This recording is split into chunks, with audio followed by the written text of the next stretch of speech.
Hey everybody, do you have a BMW that sounds like both your underseat subwoofers are blown? I'm going to show you how I check them whenever they come in. I'm not sure how the system is actually integrated together, but normally both speakers aren't blown. Usually one will be blown and one's good, but they will both sound like they're bad. So normally whenever I get them in, I'll end up flipping them upside down and I'll listen to them. Now this might not be the best method to do and it might not work for you. There's probably other ways of checking the speaker, but this is how I start off with. I tap the back of them, and I'm not sure if you can hear it, but you can hear a little rattle there and a popping sound.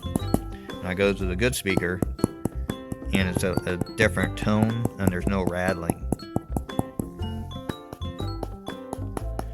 So normally what I'll do is I'll replace the one that has that rattle, and then all of a sudden both speakers start working properly.